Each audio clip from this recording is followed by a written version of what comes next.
Mystery Theater.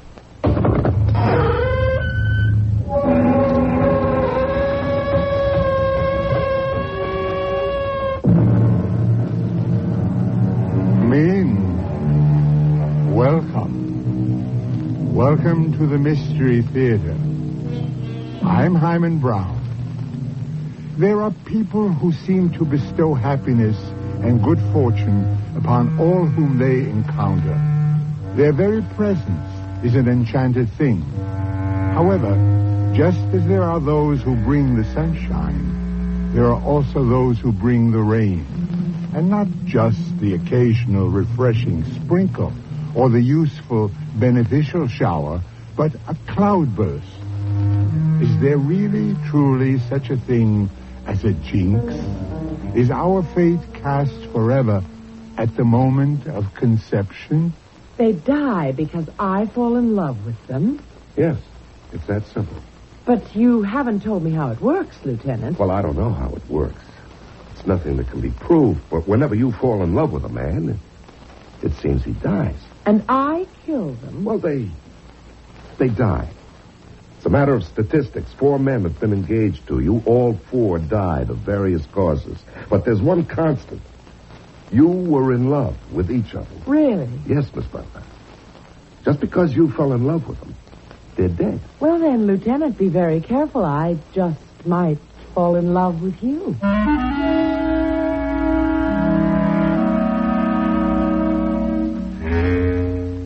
Our mystery drama, The Lady is a Jinx, was written especially for the Mystery Theater by Sam Dan and stars Larry Haynes and Marion Seldes. I'll be back shortly with Act 1.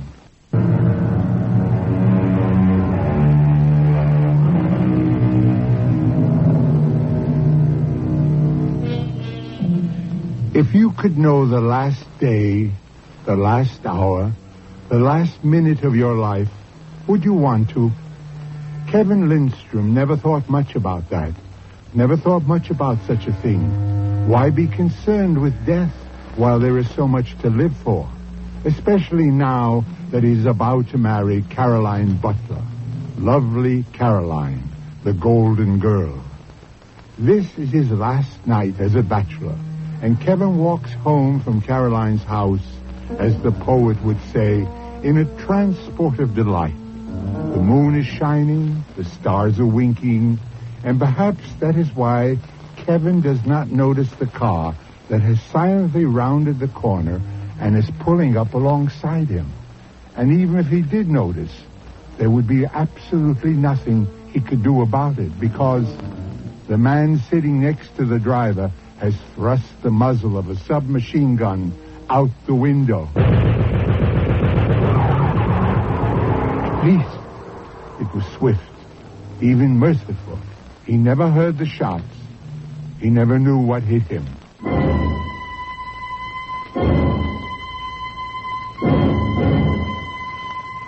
Are you Lieutenant Pirelli? They said you were in charge of the investigation. Can I help you? I thought I might be able to help you. Oh, well, if you have any information that could lead to the apprehension of the killer or killers of Mr. Kevin Lindstrom, we'd appreciate it. My name is Martha Lindstrom. I'm Kevin's sister. Oh. Well, Miss Lindstrom, your brother was killed by accident. I'm not so sure of that. Miss Lindstrom, he bore a remarkable resemblance to a hoodlum named Jack Mace.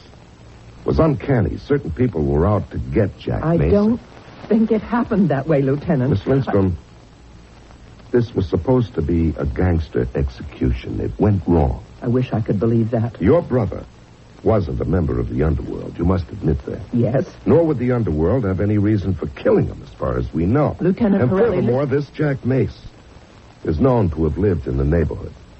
So the executioner was sent to dispatch him. And in the darkness, your brother looked enough like Jack. Everything you're telling me has already been printed by the newspapers. Well, it's a matter of time, but we'll find out who's responsible for your brother's death. But I know who's responsible.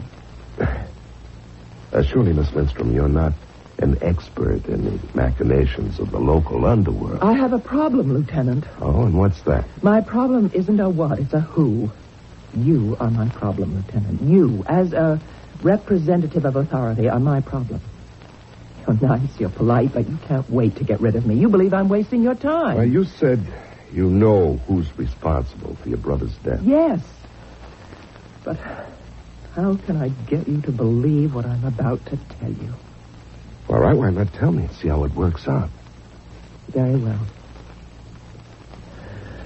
The killer of my brother, Kevin Lindstrom, is his fiancée, Carolyn Butler. Yes? That's my statement. Oh. So what you're saying is that Miss Carolyn Butler somehow or other obtained possession of a .45 caliber Thompson submachine gun, and with this weapon murdered Kevin Lindstrom. No, that's not what I'm saying. Well, if that's not what you're saying, you can't say Carolyn Butler is the killer. Your brother died of multiple bullet wounds. I tell you, Carolyn killed him. According to the coroner's report... I don't care about the coroner's report. Of course, ma'am. Of course. Now, let's just... Oh, good Lord. You think I'm crazy. Well, everyone's entitled to his or her own opinion, but an opinion's always worth more if it's based on the fact. Fact? Yes, that's a sacred word. Yet, what's a fact? Now, stay with me, Lieutenant. A fact is merely an assumption that is legitimized by custom or convenience or the will of the majority. Now, I shall give you a fact. Carolyn Butler has been engaged 4 times. Not one engagement has ever been consummated by marriage. Each engagement has been terminated by the abrupt and violent death of her prospective bridegroom. Now, what do you say to that? Well, I would say it's a coincidence. Now, Miss Lindstrom... I know you're eager to get rid of me, and I'm going. But please, Lieutenant, read what I have in this envelope. I'll leave it with you, but promise that you'll read it. Well, it's our duty to consider all relevant information. Really read it. And if you need further details, my name and address are all on the back of that envelope. Oh. Dr. Martha Lindstrom, I didn't know I'm you a were... PhD. I teach economics at State U. Oh. Well, Now you don't know what to say. You don't know what to make of it. You were prepared to write me off as a nut, but a doctor, a college professor, a teacher of a sober science like economics. Facts, figures, statistics. Yeah. Doctor, I'll be in touch.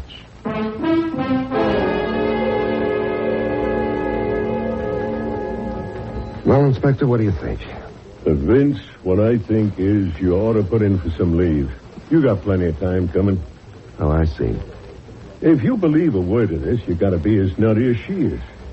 Maybe it's my fault. I think I've been working you too hard. Did you read what she wrote? Every single word. This dame, Carolyn Butler, has been engaged 4 times. Every fiancé meets with a violent death. That's right. So what? Miss Carolyn Butler never killed any of them herself. She didn't kill her latest. The guy before was an innocent bystander during a bank holdup. Then there was the guy who was a reserve officer and got killed accidentally on maneuvers. The first guy is scuba diving, and he makes a meal for sharks. Inspector, didn't you read what Dr. Lindstrom wrote in her analysis? Are you sweet on this dame, Vince? Oh, come on, Jake. Why not? You're 35. You ought to be married. I know your mom is a great cook, but you want to cut that cord. When something occurs with regularity, persistence, predictability, it must be classified as fact. Maybe this is the kind of a dame you've been looking for all your life. The studious, intellectual type. Jake, you're not listening to me. You're in love with her. Oh, for crying out loud. Don't you understand, Vince? It's love. Love at first sight. This dame knocked you out the split second you saw her. She isn't even my type. Famous last words. So you figure, how can I straw with her? Hand her a line. Pretend to believe her. Okay, Inspector Coleman. if you want the truth, I can't remember what that dame even looks like.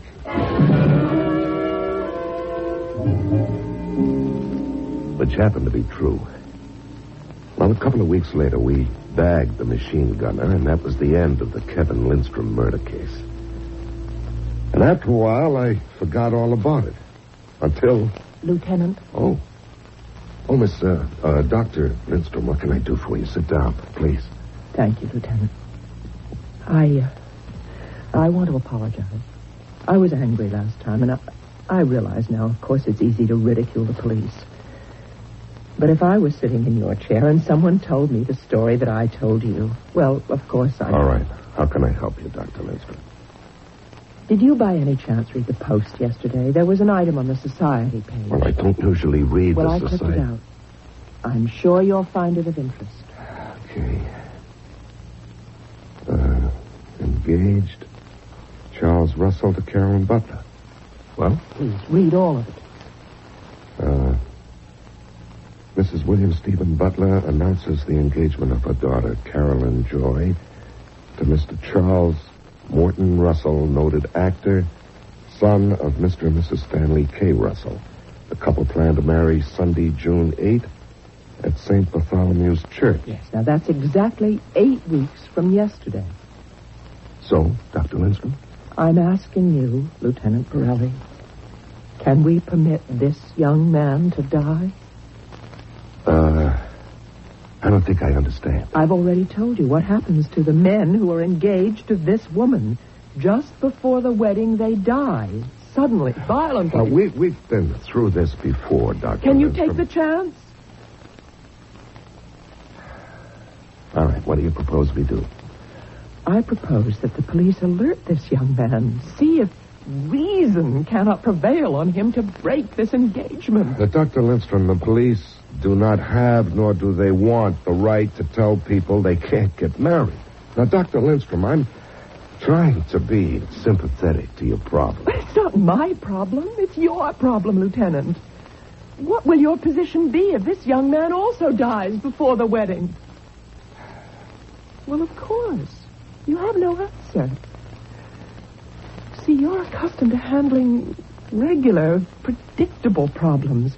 And when something of a completely alien aspect emerges, you're helpless. Now, look, I appreciate how you feel. I wish there was something I could do for you. But I want to do something for you.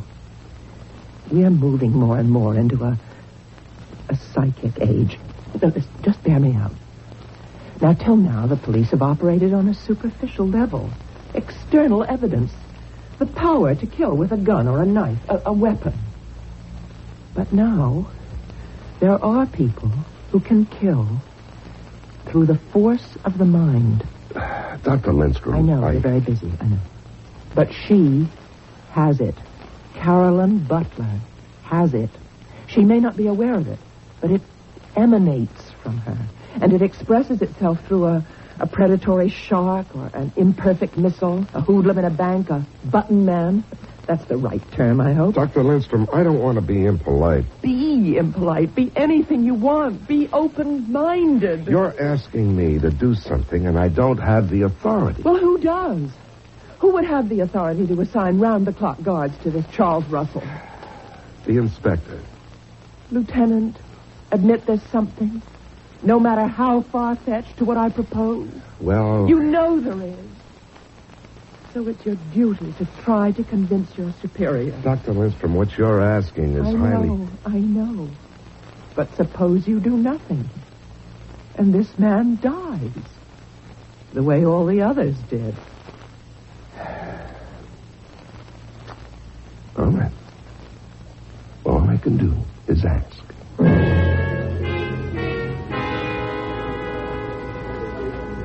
You sure got it bad, Vince. Inspector, will you get it through your skull? This lady means nothing to me personally. I'm not trying to score points. Now, suppose there is something to a story. Okay, suppose there is. Well, then we've got to do something to stop it. We're not set up to stop it. I have no way of justifying this kind of expended manpower. Okay. Here's a girl who obviously has found some way to get people killed. Now, can she be allowed to get away with murder? Yes, Vic. until somebody can furnish legally acceptable proof. This butler dame will get away with murder.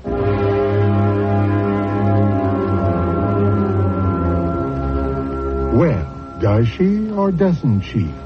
Are we dealing with coincidence or with fact? Or how many coincidences do you need to add up to a fact? And our good Inspector Coleman has also enlightened us on another point. If you can find a way to kill someone that is not specifically prohibited by law, you can theoretically get away with murder.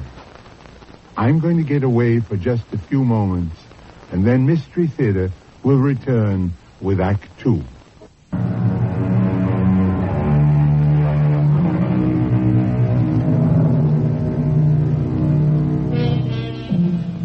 It is the stated function of the police to prevent crime. So, if a policeman sees you in the act of robbing a bank, it's his duty to arrest you. Of course, if all you are doing is thinking about robbing a bank, there's nothing much the policeman can do. And if, through some sort of mystical mental telepathy, you can convince somebody else to rob a bank, or even to commit murder, well, not only are the police helpless to act against you, they won't even believe you could do it.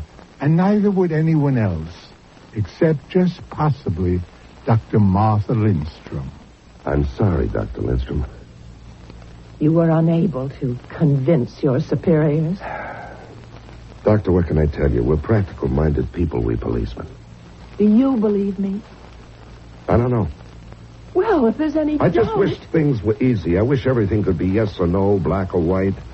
I don't know what to think. And that's exactly why you should... Why should what? do something to help save the life of Mr. Russell, who is about to become Carolyn Butler's 5th victim. But we don't know that. And even if he dies, we can't prove she's guilty. Well, how many more men must she kill before... I'll give it to you straight, Doctor. She could decimate the entire city, and we couldn't even touch her. Oh, surely there must be some way. Yeah, sure, there must be a way, but we don't have it yet. I'm sorry. Sorry. Well, you've been kind and you've been patient, and I mustn't abuse your tolerance. Goodbye, Lieutenant. Goodbye, Doctor. I shall attend to this matter myself. What do you mean? Exactly what I said. I shall attend to it myself. Well, life goes on. And so does death. We get other murders, other problems. And so Dr. Lindstrom sort of slipped out of my mind. Anyhow, one night I'm driving home. I pass a theater. The marquee reads, Charles Morton Russell, starring in Don't Kill Santa Claus. On the spot, I decided to see the play. I must tell you, this guy Russell is tall, good-looking, and a pretty good actor. The play isn't much. A bunch of bums sitting around a rubbish-filled room, just shooting the breeze. Well, Russell's in the middle of a long-winded speech. I did steal his girl, but I did him a favor. He thought, if you kissed a girl, you had to marry her. Do you take this woman, marry her? Suddenly he stops. He stands there, dead still. He's holding a cigarette, and it just falls from his fingers onto the floor.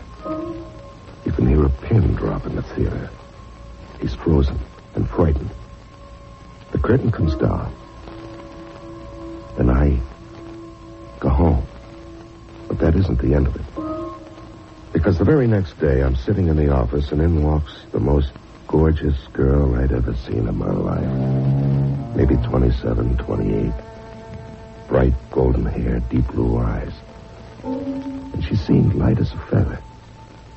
She almost floated into the room. I may be in the wrong place, but perhaps you can't help me at all. What can I do about a vindictive person who's trying to destroy me? Well, let me take the information down and make it official. Your name, please? Carolyn Butler. Carolyn Butler. Why do you look at me like that? Like what?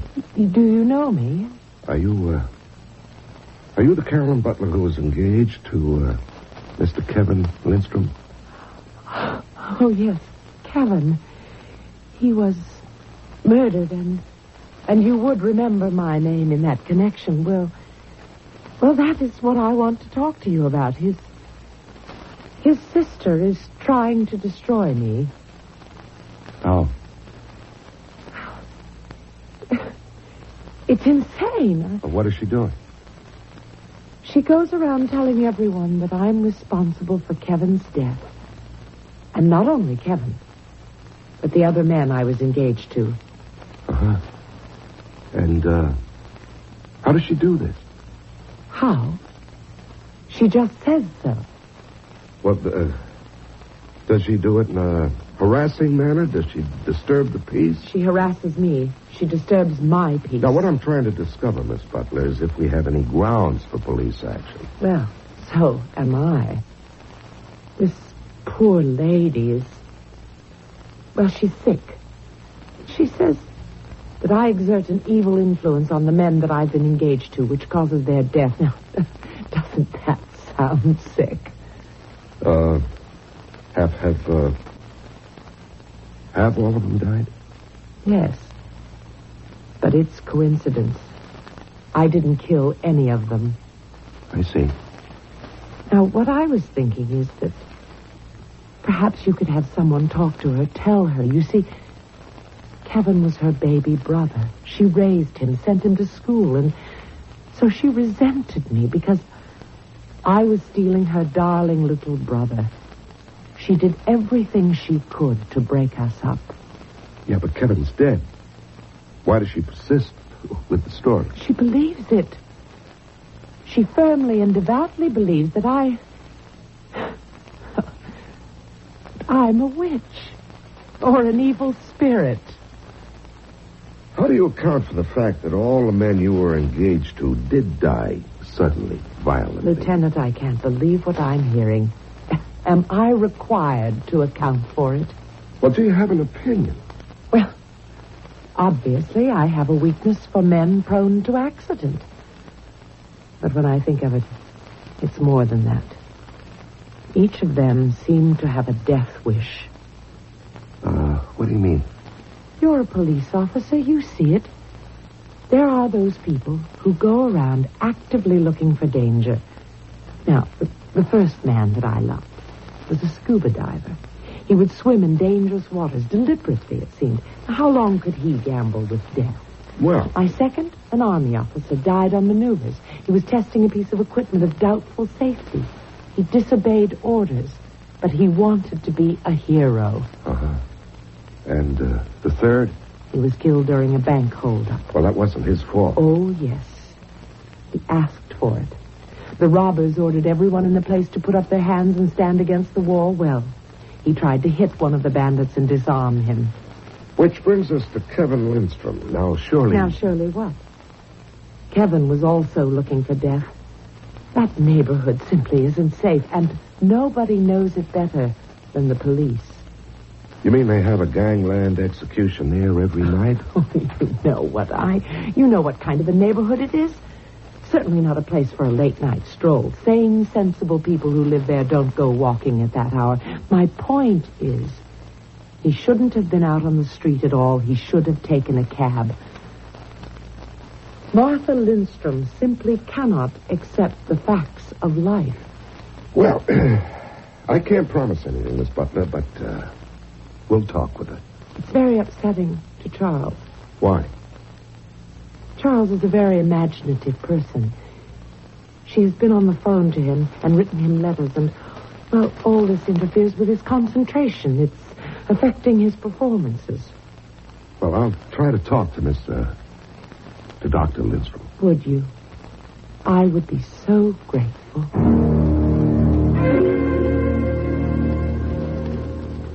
I don't know what to think, Inspector. I know what to think.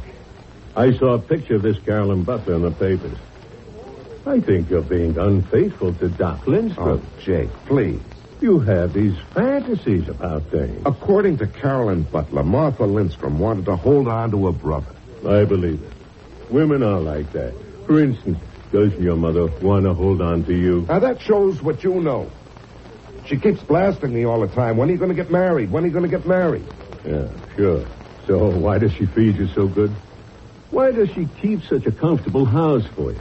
And why does she find something wrong with every girl you bring home? Well, because none of them are good enough for her son. Inspector, what do we do about these 2 days, huh? What do we have to do about them? I've been asked to warn... No citizen is entitled to use a police force as a private detective agency. Oh, you're a big help. Hey, wouldn't it be great if you could marry them both?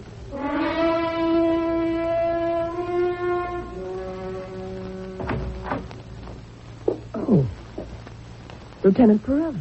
May I come in, Dr. Lindstrom? Yes, of course. Please. Have a seat. Thank you. I'll come to the point. Miss Butler was in to see me. Yes? What you're doing might be construed as harassment. That is, if she wants to take you to court. I am merely stating an opinion. I'm not being noisy or obnoxious. Well, all of this could be a matter for a judge to decide. The wedding is the day after tomorrow. If Charles Russell dies before then, well, it will prove I haven't been noisy enough. If he survives into the marriage, which I doubt, then I will forever hold my peace. Oh, then my duty is clear. I must go to Charles Russell. I must do anything, everything, to get him to break his engagement to her. But you can't. Can you stop me? I have to save his life before it's too late. He's half dead now. What do you mean, half dead? The signs are there. The signs that I saw in my own brother, but I couldn't interpret them. At the time, I didn't know what they meant, but they're the signs of death. What do those signs look like? Charles Russell is performing tonight. Come to the theater with me. I'll show you.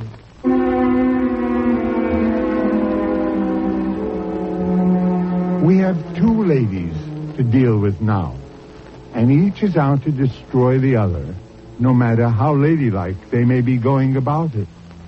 You have finally met the divine Caroline and heard her story, which does sound reasonable. On the other hand, Dr. Martha Lindstrom is not a woman to be taken lightly either. So, in just a few moments, we shall find out when Mystery Theater returns with Act 3.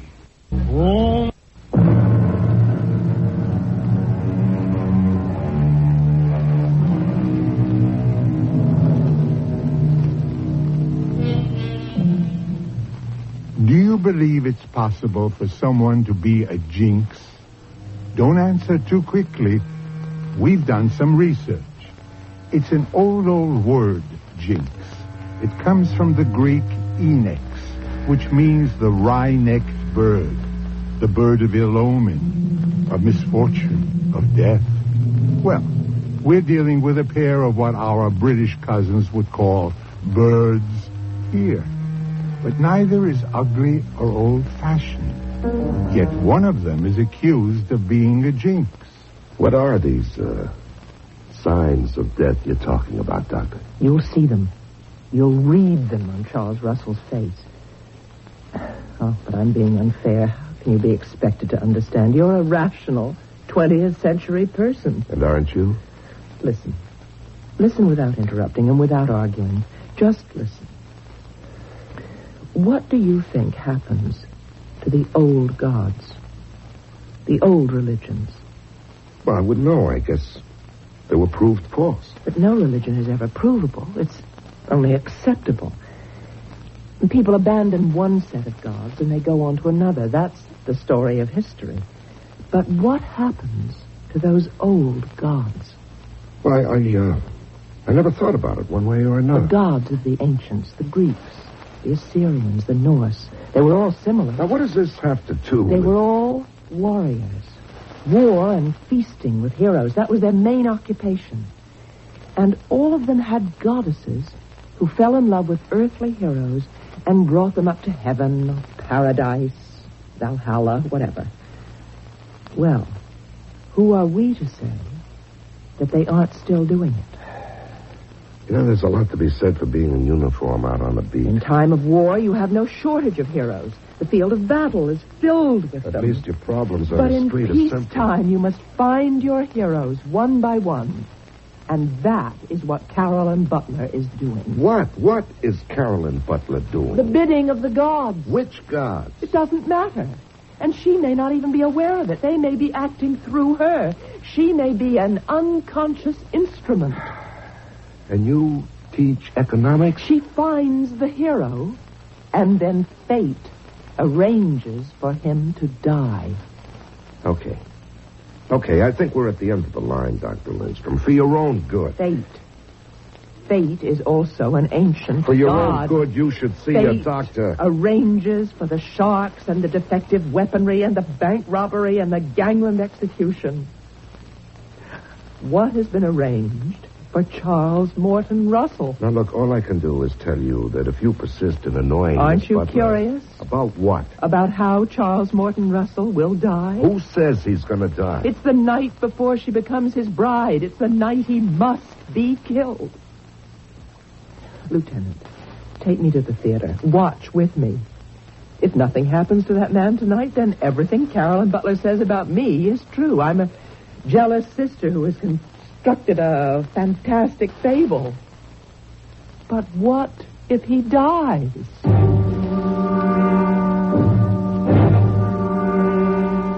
Well, we went to the theater, and we sat there, and we watched. And to tell you the truth, I don't believe you. Well, what are the signs you've been talking about? But can't you see?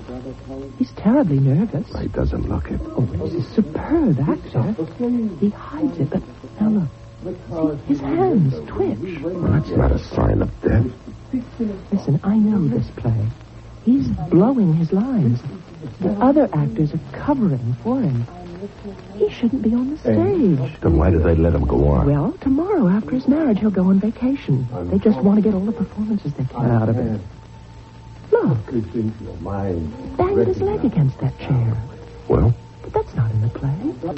That's how Kevin was. Aimless, preoccupied. Look at that. He just lit that cigarette and now he puts it down. Now he's going to light another. Well, that's a piece of business, isn't it? No.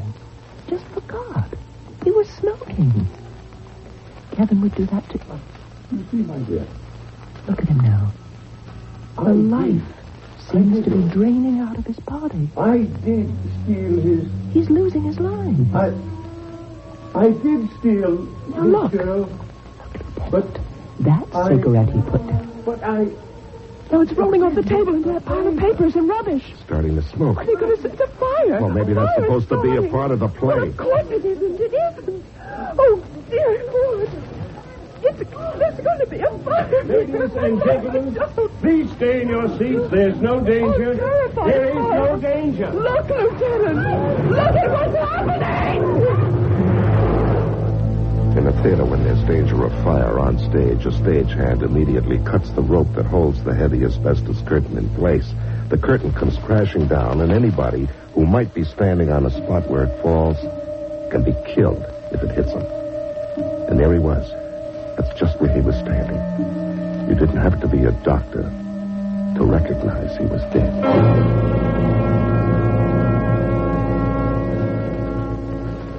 Well, Vince, it could be your girlfriend, Dr. Lindstrom, was right. Inspector, she's not my girl. Quit fighting her. I believe her. You believe her? Yeah. After a while, you have to see the light. Carolyn Butler's doing something to these guys. What or how, I don't know. But they die. They all die the night before they get married. Okay. So what are you going to do about it? Nothing. You mean you believe it and you're not going to do anything about it? There's lots of things we can't do anything about. A lot of people get away with murder. We know they're guilty, but we can't touch them.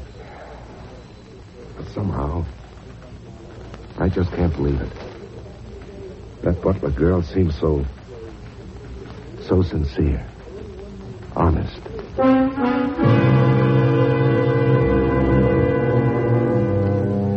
I don't know what I was thinking of, but it was something I never felt before. And I couldn't even explain it.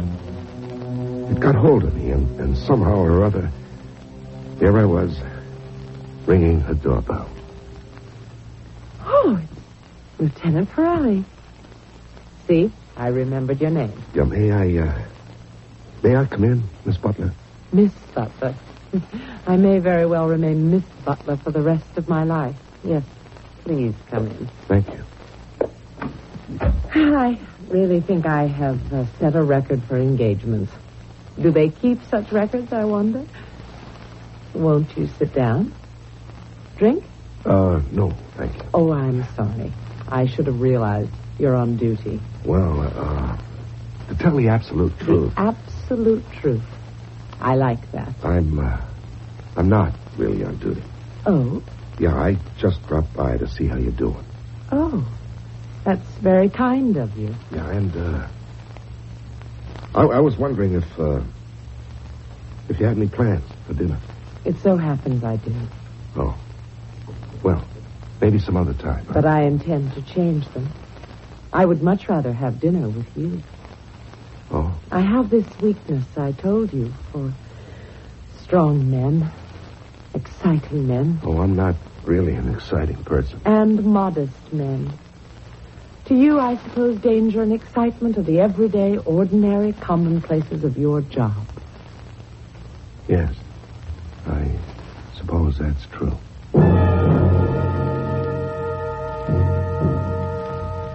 I couldn't tell her all about it at dinner that night, so we continued the following night, and the one after that. And soon we were having dinner together regularly. And I kind of liked that. We also discovered that both of us liked to hunt, fish, ride horses, climb mountains. It was wonderful. You're a sly one, Vince. I have to find out about it by reading the paper? Find out what? Yeah. Pirelli Butler. Mrs. William Stephen Butler announces the engagement of her daughter, Carolyn Joy, to Police Lieutenant Anthony Pirelli, son of Mrs. Serafina Pirelli. Vince, how could you do this to me? You want to be my best man, Jake? Sure, if you live that long. Now, that's nonsense, and you know it. There was a time you didn't believe it was nonsense. Jake, all that was before I knew her. She's so wonderful, so filled with life, so generous, so good. When is the happy event? A week from Sunday. So soon. I can only wish you the best.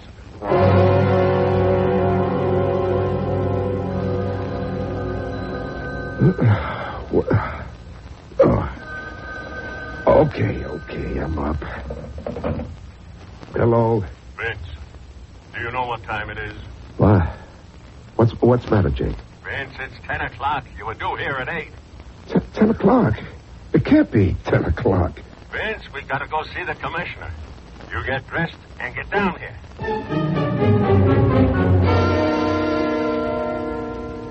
Vince, what's wrong with you this morning? Wrong? Nothing. What could be wrong? First you oversleep, and you're 2 hours late. That never happened before. And just now with the commissioner. You're in line to make captain of detectives. I could see he really wasn't very much impressed. What do you mean? He asked you about some ideas for increased efficiency. And you just sat there. Yeah. Oh, funny thing, Jake. I don't know what happened to me, but my mind seemed to go blank. I think you better see a doctor. Why? You've been acting strange all week. Absent-minded, forgetful.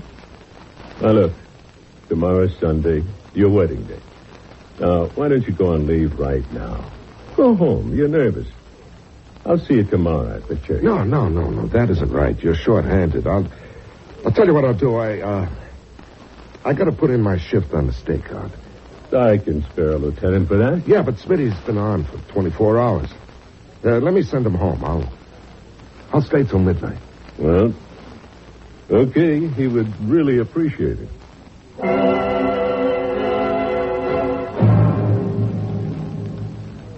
Inspector Coleman? Yes, ma'am. Can I help you? Yes, I'm Martha Lindstrom.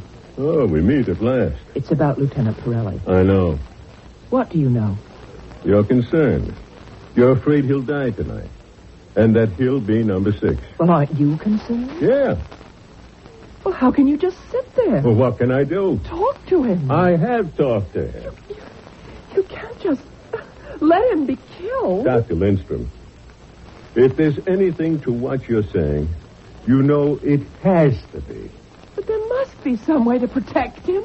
You're in love with him, aren't you? Well, I don't think that's germane to this discussion.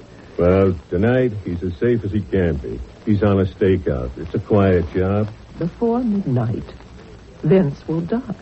Well, I don't know anything we can do. He's been acting strangely, hasn't he? Well, yeah. Yeah, and that's how it happened to all of them. They lose their perception, their critical judgment, so death can overtake them. What can happen to Vince? Who knows? Well, there's only one way to save him. Where is he?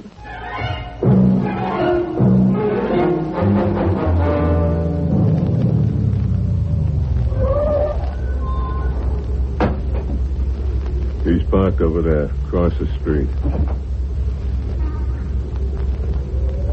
Vince? Sleep. Vince! What? I told you to go home, Vince. Oh. And here, asleep on duty. Oh, I'm okay. Jake, I just closed my eyes for a second. Lieutenant, What? Doctor, what are you doing here? I want to save your life. What are you talking about? Break your engagement. What? That way you're safe. You're no longer her hero, her intended. She no longer has to bring you to the Valhalla, the place for heroes. Jake, what are you doing here Remember with her? Charles Russell. You saw him die. That was an accident. Yes, because he couldn't think straight. He couldn't hear. He couldn't think. He was half dead before that asbestos curtain hit him. And you're half dead now. I'm okay. Recognize Carolyn Butler for what she is. She's beautiful. It's the face of death. You don't love her. Yes, I do. I do love her. How can you love her? How can you love death? You love life. You love me. I love you. Say it. Say you love me and you're free from her. Say it. Well, Say it before it's too late. Say you love me. Hey, that guy driving the truck, he's acting crazy. Say you love me. Hey, he's going to hit the car, Vince. Say Get it. out. Say you love me. I love you. Say you love me. I love you. Oh.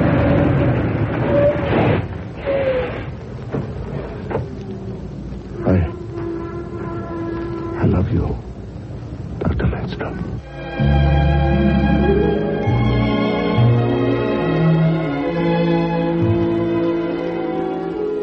I'll be back shortly with a final thought.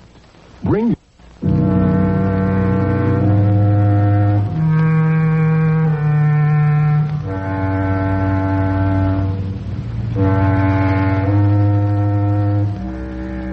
Well, Vince didn't become number 6 because he broke the engagement in the nick of time.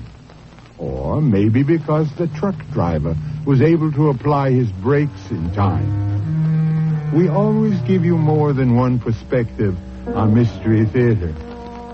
However, Miss Caroline Butler is still around, still looking for a hero. So, if you are a hero, what can we tell you? Our cast included Larry Haynes, Marion Seldes, Patricia Elliott, and Dan Ocko. Associate Director, Marlon Swing. This is Hyman Brown, Producer-Director, inviting you to return to our Mystery Theater for another adventure in the macabre. Until next time, then, pleasant dreams.